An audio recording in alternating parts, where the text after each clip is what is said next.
Aujourd'hui, on est sur Europe 1 et il y a Cyril Hanouna qui reçoit un auditeur qui nous explique de la fraude fiscale et notamment des Algériens qui viennent en France, qui récupèrent la carte vitale et qui retournent directement en Algérie. Et à partir du moment où ils ont la carte vitale, eh bien ils sont français, hein, parce qu'on est français en claquant des doigts. Ils ont droit à la CAF, au remboursement chez le docteur, même en Algérie. C'est-à-dire que la France va payer des remboursements de soins à l'étranger, donc ils payent directement des pays étrangers. C'est délirant. Et la fraude sociale s'estime à grand minimum autour de 50 milliards par an. Sachant que c'est peut-être encore plus. Parce que vous êtes bien en deçà de la réalité. Je vais faire juste un petit quiz. La réalité, c'est un peu plus de 6%. La fraude sociale, c'est un petit peu plus de 6% des prestations sociales. Alors, elle est dure Donc, à évaluer parce que c'est de la fraude, donc par définition, on ne sait pas exactement ce que ça représente. Oui, non mais Charles, il le sait. Ah oui, Charles, il le sait parce qu'à Bercy... mais il a quand même des chiffres qui se rapprochent. Charles, il a raison, le sait. Dominique, oui. Il a plus que les chiffres qui se rapprochent, il a les chiffres de Bercy, Voilà. qui sont les chiffres officiels. Les chiffres officiels sont tous à Bercy, c'est 6% de la fraude sociale. 6 x 8, 48, on est à 50 milliards depuis pratiquement 20 ans. Donc faites le calcul de ce que ça représente sur 20 ans, vous appelez Charles Pratt, vous lui demandez qu'il corrobore ou qu'il infirme ce que je viens de dire, mais on a travaillé ensemble, je crois savoir de quoi je parle. Ensuite... Donc 5 milliards sur 20 ans, ça fait 1000 milliards. Donc en l'espace de 60 ans, si on mettait fin à la fraude sociale, on pourrait rembourser l'intégralité de la dette du pays. Juste avec ça. Il faut savoir que la carte vitale, c'est juste le point d'entrée de la fraude sociale. Ça permet d'ouvrir des droits, ça permet de créer des fausses fiches de paye aussi, ça permet d'avoir des adresses de partout, ça permet de se faire opérer des gens en France qui ne vivent pas en France. Ça permet aussi, par exemple, de créer des retraités furtifs. Vous savez que vous avez des dizaines de milliers de centenaires, mais largement dépassés en Algérie, qui sont là-bas et qui vivent très bien. Mais en fait, on continue de leur verser leur retraite, ce qui est tout à fait normal parce qu'ils ont travaillé sur le territoire français, puis ensuite ils sont retournés dans leur famille, sauf qu'ils sont morts depuis des années et des années, mais que personne n'a déclaré le décès, et on continue de verser. On a des centenaires qui ont 110 ans, 112 ans, 115 ans, mais par dizaines de milliers. C'est ça. Et quand Charles fait une commission, se rend en Algérie, étudie le sujet et demande à rencontrer ces centenaires, eh ben, immédiatement, on leur dit « Ah, il est mort la semaine dernière, c'est pas de chance. » Mais d'ailleurs, tenez, on a le dossier de pension de reversion et sa dernière femme en date, elle a 22 ans. Et évidemment, la femme de 22 ans, elle va vivre jusqu'à 120 ans, elle aussi. Donc pendant 100 ans, hop, elle récupère la pension du monsieur, tous les mois, pendant 100 ans. Donc ça fait 12 multiplié par 100, ça fait 1200 fois. Donc 1200 salaires, multiplié par le nombre d'Algériens qui jouent à ça, etc. Alors peut-être que c'est vrai. Hein, peut-être qu'ils vivent très longtemps, qu'en Algérie, l'espérance de vie, c'est 135 ans, que c'est grâce à la pâte à tartiner El Morgiane, voilà, ils ont des super gènes, etc. Mais peut-être aussi que c'est de la fraude. Et je me pose la question, qu'est-ce qui se passe si la nana de 22 ans, elle se remarie? Bah du coup, le nouveau mari, il a droit à récupérer la pension de la femme. Donc peut-être qu'on peut se refiler en boucle les aides sociales. Donc on va devoir verser des pensions de reversion à des gens. Tout est organisé. C'est un système mafieux.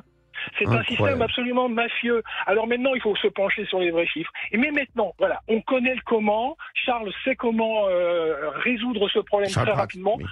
Charles Pratt, il a évoqué le couplage de la carte d'identité avec la carte vitale. Ça coûte 50 millions d'euros. Gauthier a posé la question tout à l'heure. Ça, faut le faire. 50 millions d'euros.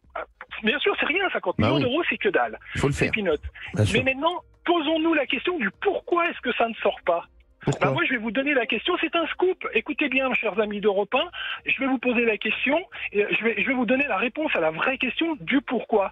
Parce que, en fait, ce qui se passe, c'est que si c'est dénoncé, si les vrais chiffres sont annoncés, je dis bien les vrais chiffres, pas ceux qu'on entend. Donc ça se trouve, c'est pas 50 milliards par an. Ça se trouve, c'est 100 milliards, 200 milliards. Imaginez 200 milliards par an. Ça veut dire qu'en 10 ans, on rembourse les dettes du pays. On pourrait être extrêmement riche. Et c'est normal avec la quantité de taxes qu'on a, mais on pourrait être une puissance économique, mais démentielle. autant de ci, de là, de journalistes qui n'ont pas vraiment cherché à corroborer les vrais chiffres. Si ça sort, c'est un scandale, mais de fou, parce que demain, les retraités vont plus jamais vouloir qu'on touche à leur retraite, les salariés vont plus jamais vouloir qu'on prenne de leurs cotisations, tellement c'est un scandale monstrueux. Et ça ne sort pas parce que c'est du détournement de fonds publics par négligence. Et là, j'appelle Olivier d'Artigol pour qu'il tape sur son Minitel et qu'il regarde un petit peu ce que ça coûte à un fonctionnaire d'État de faire du détournement de fonds publics par négligence.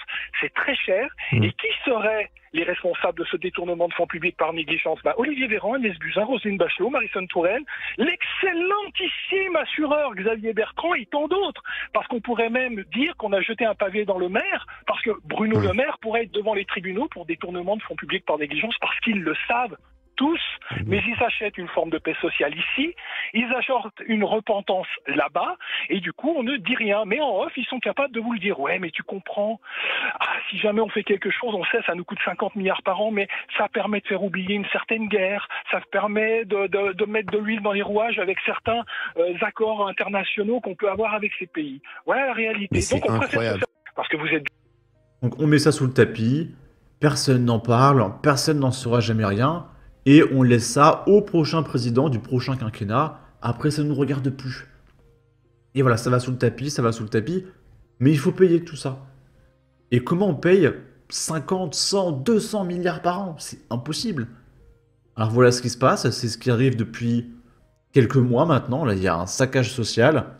Alors là, vous inquiétez pas, les sénateurs s'augmentent de 700 € par mois. J'ai fait une vidéo dessus. Parce que la vie c'est compliqué, et les pauvres sénateurs, ils n'ont pas assez d'argent. Mais les sénateurs nous obligent également à travailler 7 heures par an gratuitement. Les taxes foncières ont explosé. La taxe d'habitation va revenir. La TVA va passer à 22%. Les députés se sont augmentés de 300 € par mois. Augmentation de la taxe sur l'électricité. Contribution exceptionnelle sur les hauts revenus. Augmentation de la taxe sur les billets d'avion. Taxes sur les rachats d'actions par les grandes entreprises, réduction des avantages fiscaux pour les loueurs en meublé non professionnels, donc les Airbnb, et instauration d'une taxe sur le marché de l'occasion. Donc genre Vinted, Le Bon Coin, Easy Cash, etc. Mais s'il y a une taxe et que les prix de l'occasion montent, et que ça devient plus cher que le neuf, à quoi ça sert l'occasion? En fait, ils veulent tuer... le commerce black. Voilà, il faut taxer tout. Mais heureusement, les députés ont voté pour la pérennisation du financement de l'audiovisuel public, parce qu'on va avoir besoin d'une bonne dose de propagande pour nous faire avaler tout ça. La France est un pays sous occupation, l'occupant est la ponction publique. Et là, il n'a pas parlé de tout. Ils ont annoncé une taxe sur les sodas, Ice Tea, Coca, etc. Ils ont parlé de taxer les chiens, ils vont taxer les cigarettes électroniques, ils vont taxer davantage des cigarettes tout court, ils vont taxer l'eau. Et la France Insoumise qui a déposé un amendement, je ne sais pas s'il a été accepté ou pas, pour taxer l'eau en bouteille. Parce que l'eau en bouteille, ça pollue.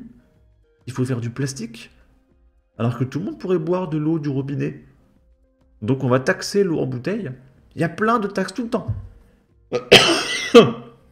Dont personne ne parle. Bon, et on va finir sur ça.